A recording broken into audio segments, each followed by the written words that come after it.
Girl, when I tell you saying his whole house party was a shade fest, but I was here for all of it, y'all want to talk about it? Cue the music! Oh yes, bitches and hoes, I'm back! I drop a player like it's nothing, it ain't working out. Now no debate for discussion, bitch, I'm walking out. My time is money, I ain't loving, let you toast it out. Flip my weave and walk it out, look how I just bossed it out. Now come on baby, why you bugging, we can't talk it out. I keeps it moving, I ain't tripping, lost another spouse. I'm just the boss, it's in my blood, no I won't scream or shout. Grabbing my keys. Cause oh yes, bitches and hoes, I'm back! Back with another video. We're here to discuss Real Housewives of Atlanta season 14, episode 11 or 12. It'll be right down there in the description. And we're going to call this Saying Shade Fest because it was supposed to be a surprise birthday party for Sheree / a planning event for Jamaica, but it didn't quite work out that way, if you get what I'm saying. But let's get into the episode.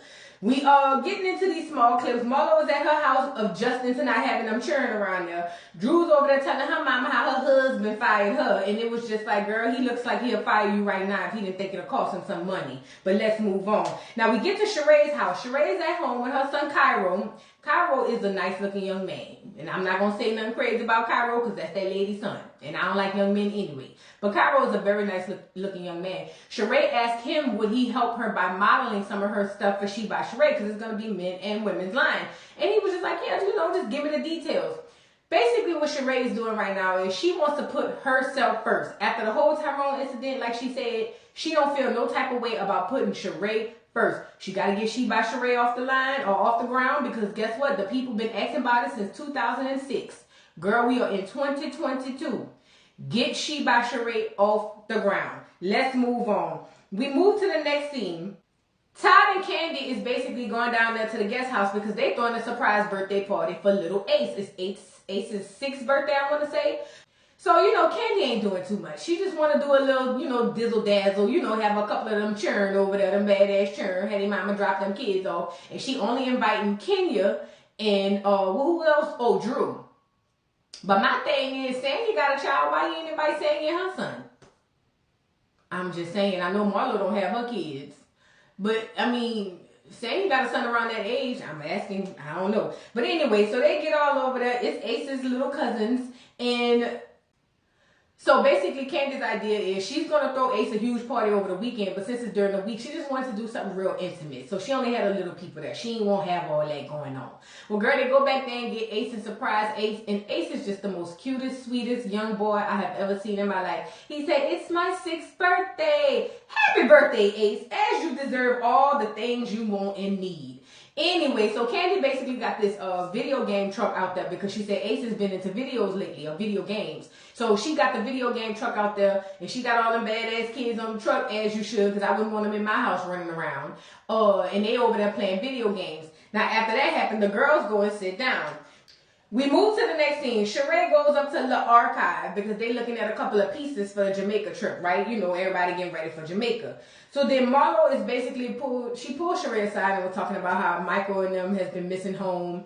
Basically, Michael has not been doing well. He's been kind of like really quiet and not doing anything for the most part. And then she said the other little boy just play video games.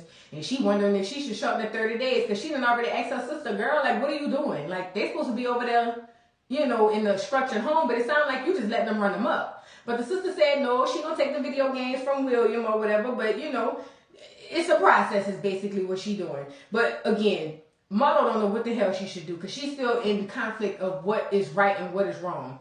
Anyway, Sonya arrives. Flip to the next scene. Kenya is asking Ty about the security issue because remember that crazy boy came down there and said he was T.I.'s little nephew or some crazy shit like that. So she was like, well, she was like, Ty, so what's going on with that? Ty said they're going to basically have a police officer patrol the area every now and again at night, and that'll be the best that they can do. So this is the downside of Candy buying. First of all, there's an upside. There are more upsides to Candy buying those two homes and combining them than ever will be downsides. But the downside of that when it comes to security is there's no security. Like it's in a neighborhood. And Kenya was talking about how Cardi B lives around the corner from her, and that girl got bars and 24-hour security. Hell, even Drew said they got a gate. Candy, Sell it, girl. Your kids and y'all safety is more important than that. You know you don't never be home, girl. Sell a house so the kids can have some safety. That's all I'm saying. But anyway, so Candy was basically saying that her play got shut down for the old Omicron version of that C-19, and she was devastated by that. And you know, as we know, Candy cries. She got in her confessional and cried and said, people always think everything is given to me, and it's not. I work hard. I'm a single black woman. Well, not a single black woman, but I'm a black woman. I gotta work for my shit. You know what I'm saying? Everybody just assume things just happen. No, I really be working hard. Honestly, I don't think nobody thinks Candy don't work hard. Actually, everybody probably is on board with Candy works too hard, if you ask me. And it sucks that her play shut down as a black woman and as a producer on that play. I really hope that it had done well, because I'm all here for black women in business, period. So it sucks that her play shut down, but you know, she's just trying to figure out how she's going to move forward. On the flip side, Sanya is over there and says her and Kenya has been getting along. They actually have a great relationship. And she was like, she didn't like the fact that Kenya ruined the trip down there at the cabins. She did. Kenya definitely ruined the trip, but Marlo still had to kick y'all ass out. That's just if you ask me. On the flip side, Drew over there saying she's drinking less because she got to get ready for the trip. And she don't want it to be another incident like the last trip, i.e. the doggone cabin fever, if you get it. So she was like, she trying to drink a little less. So then Kenya says Marlo just have a hard on for her. She was like, girl, at this point, Marlo really just have a hard on for me, and I don't understand why. Like, what's the big deal? Honestly, Kenya, I'm on board to believe that, because when she spoke to you coming into the party later on, I personally didn't understand. Y'all just had this big old blowout. You kicked all these people out. Why is you speaking to Kenya? That's just my opinion, but I don't know. I'm with you on that.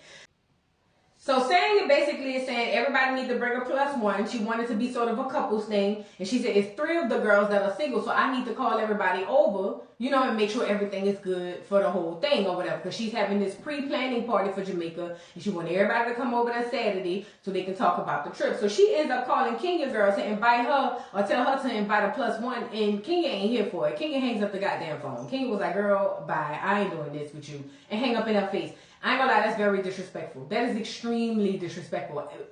Listen, hanging up in my face is like slapping me in my face. And maybe I'm over exaggerating or overdoing it, whatever, but that's just how I feel. I didn't like that Kenya hung up in her face. Listen, I don't know. Because Candy over there saying, well, she know you're going through a divorce. Who did she expect for you to bring? But my thing is, you didn't give her an opportunity to explain further what she was expecting. I don't think she was expecting you to bring one of your drop-offs or your duck-offs. She was just saying, hey, it's a couple's trip, making it clear. Because, you know, the girls start acting crazy when they're not clear on what kind of trip they on, if you get it. So I felt like Sanya was just making it clear, and you got in your feelings because you know you ain't got no man. That's just what I think. Kenya's over there telling them, look, I don't have to go, Kenya, and I'm with you on that. But what we do know is your ass gonna be there. You ain't missing no free trip, and you ain't missing that check from the producers. But on the flip side, Sanya's over there telling the girl she didn't appreciate Kenya hanging up in her face, and she gonna have a sidebar with that, you know, with her about that. Let's move on. We move to the next scene. Marlo goes to parenting counseling. So she got referred this psychologist or therapist or whatever he was from Sheree. His name was what's his name? Dr. Tart. And Dr. Tart found it in a bitch. It's just always scary in Atlanta because you don't know what team they on. Sometimes they double dutch. You just don't know. But Dr. Tart is fine as hell. But he wants to open up the session with prayer. So let me just say this. I have a degree in psychology. Absolutely does. I just don't think that science and faith go together. Does that make sense?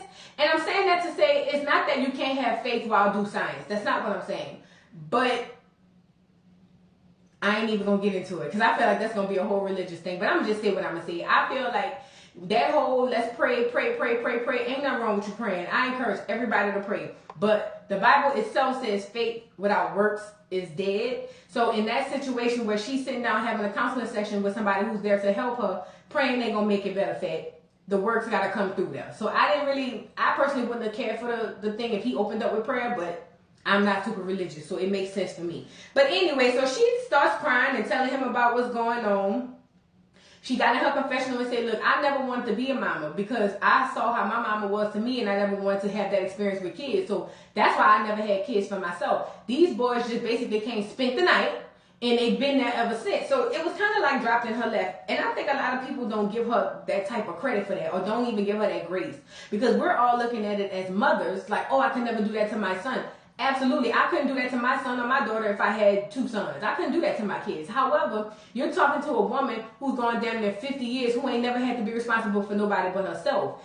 At the end of the day, I've been saying this for the longest time, there's not the maternal instinct that we have as mothers, because she didn't go through the whole process, and they are not born from her. That's what I'm saying. But anyway, Dr. Tart basically says, I feel like you're beating yourself up, you know. You're not giving yourself the credit for even taking on these boys, because you didn't have that to do. You could have left them where they was. Marlo asked Dr. Tart, is it bad that she sent the boys off for 30 days? And like I said, Dr. Tart said, no. He said the only thing we need to worry about is that they don't feel abandoned. You get it? So sometimes you got to take time out for yourself. Unfortunately, sometimes that time out is going to be at the risk or at the mercy of other people, children included.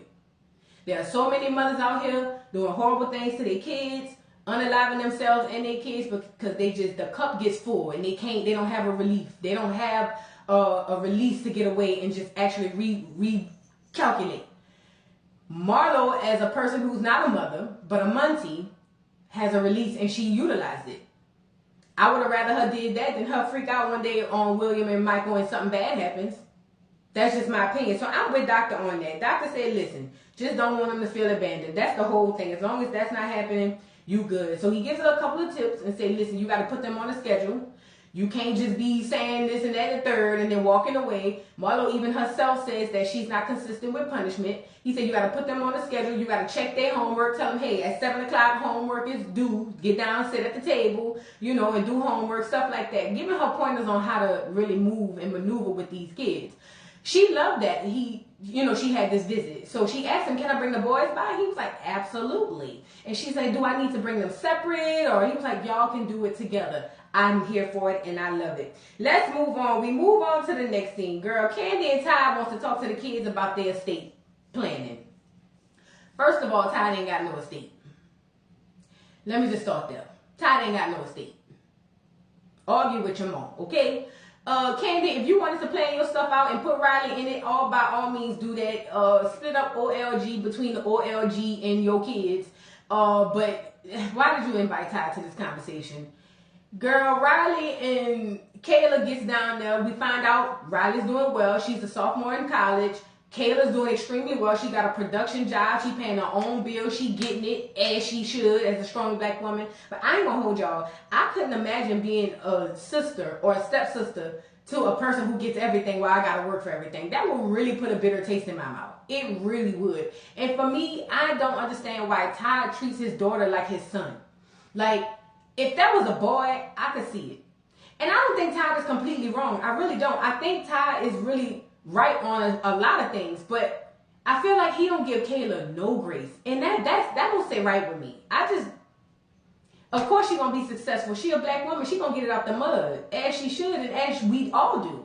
But I just don't like how it's just so different. Nevertheless, they have a conversation about this trust.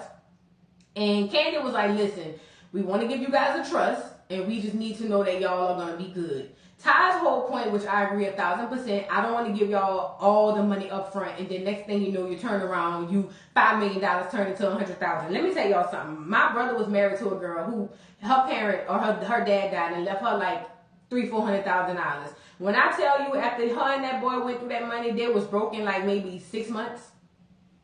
I get that. Hell, my own trust is set up to where my daughter ain't getting it all in one lump sum. Because as young people, you just don't know how to take care of your money. It's just what it is. But the flip side to that is Riley feels like, but the way my mama is, I get what I want. So I feel like if you were left in charge, because Candy brings up the fact that, well, what if one of us was here? Like, what if it happened to be me gone? I don't really know for sure that you're going to facilitate the way that I would have. He's not, Candy. He's not. Honestly, I wouldn't even leave him with no... I wouldn't leave him with nothing. Whatever you got while you was with me, utilize it, nigga. I wouldn't leave you with nothing. And I wouldn't leave you in charge of nothing. I leave it to my messy ass mom, because I know at the end of the day, she might be a motherfucker, but she gonna take care of my child and my kids. You know what I'm saying? But I leave it to my mama. That's just me. But Candy was like, you're not gonna facilitate it the way I do, because you like to basically teach lessons all the time, and everybody ain't here for that. They even asked Kayla how she felt about it, and Kayla was like, that's true, you do. Ty getting his feelings. Ty didn't appreciate that. Ty was like, man, y'all ungrateful. Do your estate planning by yourself. Well, she should have did that from the beginning, because outside of OLG and what was the other thing they had? The other little restaurant. What else do you have titled and tangled up with Candy? You know the producers is a mug. Because when she was talking about all the things they got together, and the producer lists all the things Candy had by herself and the 2 things Ty had with her, I say the producers is messy as hell. But, you know, Ty feels some type of way because Candy said she don't feel like she's going to take care of Riley the way she would. He's not. He's not. Period. I don't even know why y'all even having the meeting at this point. Let's move on. We move to the next scene. Sanya texts the girls and she realizes it's Sheree's birthday. So she was like, listen, instead of it just being a planning party, we're going to do Sheree's birthday at the same time. So all the girls knows it's a surprise birthday party for Sheree. Now, on the flip side, Sheree goes to look at fabric because she's really putting her best foot forward with She by Sheree. Sheree, you best to get this right. We ain't got time. You best to get this right, girl. If you don't launch She by Sheree this year, She by the dead, because we don't want to see it. I'm sorry. But she's going to look at some fabric because she needs some good stuff for her line. And she said she want to make sure everything is in place because we can see in the future she's going to have a fashion show and it's going to be unisex. So the lady asked her, okay, is it a woman's line? Is it a men's line? And she said, it's actually unisex. It's going to be men and women. She said, but I want the men to have the VPL. And she was like, the VPL? She was like, yeah, and it's like a virtual penis line, something where you could see it. And she said all the girls would like to see a good print. Listen, I'm going to stop her when she start lying.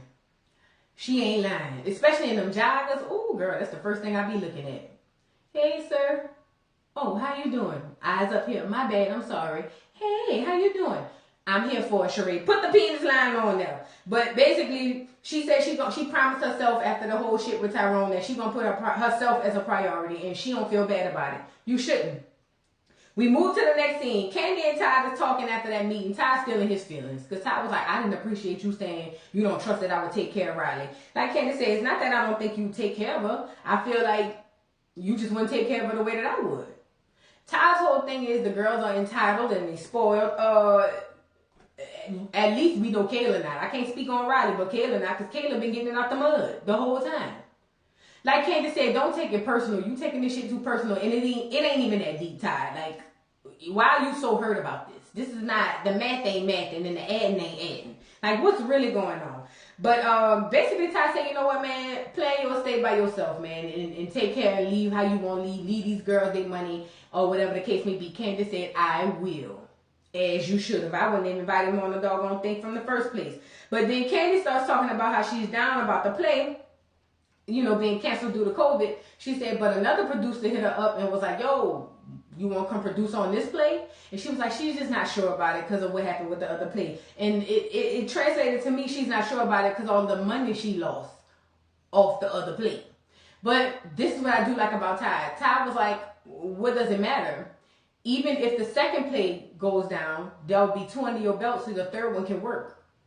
Make it happen. I love that. I love a supportive person who's going to push you. And Ty is definitely that person. I'm here for it. She says he's the perfect husband. I don't know about all that, but that's your definition, so I'm going to let it ride. Anyway, let's move on. We move to the next scene. It's time for the party, girl. Sanya's setting up with the party. Her mama comes down. Let me tell you something. Mama Sanya, you look good as hell, mama. Oh, Lord. Mama Sanya finding in the bitch, and she look good. I know her daddy over there breaking backs, but I ain't going to go there. Marlo arrives first. Then Candy comes in. And then Candy asks Marlo if she feeling better since she done kicked everybody's ass out. Marlo says she doing all right. Monietta and Drew arrive after that. And Drew makes shade talking about, I had to see if I was still in Georgia. It's so far away. She don't even live in Atlanta. Newsflash, Drew, most of y'all don't live in Atlanta. The city of Atlanta is very small. It's all the outskirts. Most of you bitches don't live in Atlanta. I'm trying to see if Drew really live in Atlanta. I'm not sure she does. While you over there shading Sanya, why'd you even come? Like, and Sanya, you better than me. I ain't invite nobody. I don't want to be around me. I'm sorry. But anyway, Sanya meet her at the door and was like, look, girl, be on your best behavior. You know, I know everything happened crazy at the doggone cabin, but that's not what we doing tonight. And Drew's whole thing is, did you see her bring Fatum over there and shade me and all of that stuff? And Fatum was being shady, whoop-de-whoop-de-whoop. But she vows, Drew, she vows that she's going to be on her best behavior. She's just there to say happy birthday to Sheree. But that's going to go left anyway. So we move on. Kenya arrives, and Kenya shares it as well. Kenya was like, girl, I should have packed a small, slight lunch before I came on this trip. This was a doggone yellow bus trip. Sanya, where you live? Let me find out you live around me.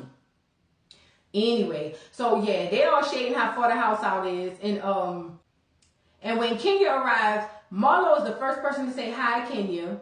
Why, Marlo? Y'all, you just kick these people out, and especially it was behind Kenya. Why do you feel the need to say hey? I would have sat there and drank my drink like I ain't see the heifer. Child, Marlo get in her confession and say she just want positive energy. Kenya says she can always ignore Marlo because she's a non-motherfucking factor for that matter. After she says hi and Kenya whisks right past her like she don't exist, Sanya's taking Kenya around the house to look at the house because, you know, Sanya barely got furniture. This is the first time the girls is coming to see the crib. So, you know, Kenya giving her little, you know, I should do this or you should do that, and we need real plants. We don't do fake ones. You know, giving her little input, and she's ready to go join the girls. But Sanya pulls her to the side and said, wait, I want to talk to you. I really did not appreciate you hanging up the phone in my face. Kenya's whole thing was you made me feel like uncomfortable. You were basically, I didn't like your tone. You were basically trying to make me feel bad because you know I ain't got no man. Why'd you tell me it's a couple trip? So Sanya, what I did appreciate, Sanya was like, really, my tone? Now, when they played it back on the tape, I didn't see that on the tape. I didn't see her tone be negative or anything, but again, I can't say how Kenya feels. So Sanya then says, listen, I apologize. I never wanted to call and making no messy stuff. She said, it wasn't even the fact that you needed to bring a boyfriend or a partner. You could bring your homegirl. Like, it is what it is. I'm just saying, bring somebody with you is what I was trying to say. But see, Kenya, if you would have given her the opportunity, maybe she could have explained it. Just maybe. I don't know. But, you know, they end up making up. And Kenya was like, listen, girl, I forgive you. We good. And Sanya's just happy to have a friend. Kenya also mentioned she wanted to be her old self like before she was when she was married. Because she said, you know, she let her husband mess all over her. What about the dude, the big swole dude who was punching out your windows? What about the dude who came around, the light-skinned dude who you got mad at Nene for because she invited him to the wedding, and he went around there and told them that he gonna give a damn about you? Honestly, all the dudes you done brought around Kenya did you dirty. I feel like, what's his name? Mark did you the worst. But they all have done you dirty. But she wants to get back to that place. She don't want to be there no more. While this is happening, Candy is downloading Moneta on what happened with, you know, the Kenya and Sanya thing and her hanging up. And Marlo basically feels like no grown woman should hang up on another grown woman. I'm with you on that. Unless we beefing, like, no. Because after that, we're going to have a conversation that we may not be able to come back from. That's just me. Sorry, my little thing going. Sheree arrives. So Sheree has arrived, and she opens the door. They trying to set it up everything, saying you want the music to be playing, but it turns out the DJ ain't ready. So she ain't got no music playing. So she was like, let's just sing happy birthday when she walk in. Sheree arrives. They sing happy birthday. Sheree is super surprised. She even get in her confessional and say, I've only known singing for a very short period of time, and the fact that she would do that for me tells me she's a ride or die. I feel like singing might be a ride or die. I don't see her being like wishy-washy. Is she a little different? Yes, but not wishy-washy. So they come in, sing happy birthday to her. She's super excited and surprised. And Sanya brings Sheree over to the photo thing, you know, the little 360 photo booth, so that she can do her pictures first, and was like, yeah, come on, girl, we gonna get your pictures done. And look at Marlo over there. Yeah, come on, Sheree, because you looking like money, girl. We got to get the angles. Turns out the doggone picture booth thing, the battery ain't working. Girl, what is going on? Sanya, this is giving a house party in the hood.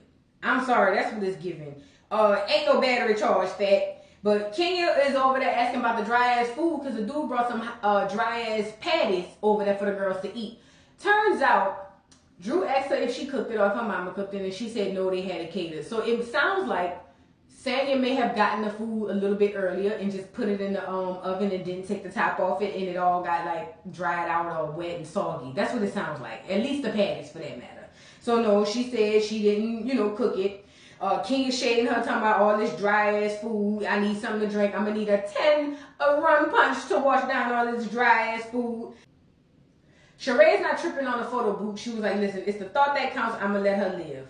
So Sanya then offered some other Jamaican food. She was like, listen, we got some jerk chicken, we got some rice and peas, some plantain. And Kenya comes around and shades her again and was like, girl, we gonna need to make our own food with this dry ass shit you serving us. Sanya said, one more time in my house, heifer, listen, y'all can shade me a lot, but not under the roof I pay for. You get it? That's just me. I don't know. I didn't really care for King shading the girl in our house. You supposed to save that for the trip and then tell her about the shit. Don't do it at our house, girl, because you would have died if somebody would have did that to you. Drew was doing her shade and her confessional, talking about, this looks like a birthday party for Deuce. Is this Deuce's birthday party? Drew, shut the fuck up. Shut up, Drew. Shut up, Drew. Because you don't even like the girl. Why are you there? I'd have been cutting a lot of people checks because they wouldn't have been invited to my house or my trip, period. So then Candy goes on to ask Drew if she packed those bones to bring down there to the cabin. All right. Drew says, absolutely, because I got to stay ready. Sheree was like, well, baby, you wasn't ready because that shit was dry as hell. Drew feels like, no, I did it because people like to throw rocks and hide their hand. And then Sheree was like, put an address on it. Who is you talking about? Basically, Drew feels like you brought Fatum around, so I feel like you on the same shit. Sheree was like, that's my friend. I'm not going to stop talking to her because y'all have a beef, first of all. And second of all, what the hell are you talking about? So then Drew goes on to say, well, I don't appreciate that you bringing her around all the time and you know that we got this beef. Drew, you're not going to be able to do anything about that at this point. That causes Sheree to say, girl, I'm throwing tomatoes at you. Drew was like, I don't even know what you're saying. Like, what are you saying? Maybe it's your old age and you don't remember certain things. That prompts Sheree to say, bitch, you hope, or you better hope you look as good as me at my age. And that's a fact. Even Marlo got into the confessional with her shade and said, listen, Drew's a pretty girl, but she better hope she look good as Sheree at 60. And then the producer said she's 52, and she said, girl, Sheree gonna cuss my ass out. You got to know that part. Kenya brings up the fact that Drew loves to fight, and she really does. Like, every time you turn around, she's fighting with somebody. Sheree said, you always trying to make everything about you. This is not about you, girl. Like, relax. Like, stop it. Like, you always so confrontational, and she really is. So then Kenya was like, we done had enough of this. That's it. It's over and done. We done. Curtains. So then Candy was like, well, Drew, because it's time to sing happy birthday. Candy was like, Drew, why don't you sing happy birthday to Sheree? Now, originally, Drew was like, hell to the no, no. But then maybe it clicked in her mind, bitch, this your 15 minutes. You better sing. She did. And I will give you this, Drew. Drew sounded amazing. Drew sounded great. She sounded great. Sheree felt like, I know the bitch don't apologize. You know, she don't get no attention at her house, so she's needing attention here. But you know what? Since she don't apologize, maybe this singing is an apology. Nevertheless, we go over to the couch because it's time for the rules. This girl sang and I made up some rules to go on this trip. Now, the first rule is you got to bring water-friendly hair. I'm with you on that. If y'all see my video, I be in the water. Don't come around me talking about you can't get your hair wet. Don't want to hear it. The second rule is no standoffs. So she was like, girl, look, we are in Jamaica. This is a work trip. This is not no BS. Y'all not going to embarrass me in front of these people at iFit. Heifers, you hoes will not stand off down there in Jamaica. You ain't going to do it. Kenya over there shading the girl talking about she needed to doggone make rules for that dry ass cake. Girl, Kenya, I cannot. Anyway, the next rule was no props. She said she checking bags, ain't no props. Drew says, I can't really promise you that because I'm an actor and I like to throw my props or whatever the case may be. Drew, somebody gonna throw them hands on your ass. You got to know that part. The other rule is no weed. She said, everybody think weed is legal in Jamaica and it ain't. If your ass go to jail, I'm leaving you. That's me. The next one is also no drama again because this is work. We ain't got time for all this bullshit. And that was the end of the episode. Girl, listen, I'm here for it. Always. I love Real Housewives of Atlanta. I think the trip is going to be super messy. And Sanya, if you think ain't no drama going to happen on the trip, girl, I could sell you a polar bear in Atlanta. You get it? Drop down in the comments and let me know what y'all thought about this week's episode of Real Housewives of Atlanta. Please don't forget to like, subscribe, hit the notification bell, and I will see you hoes later. Bye. Mr. Carroll, how you give the voodoo doll time to talk? I don't get no fucking time to talk. Who the voodoo doll is? The nigga you just had up here.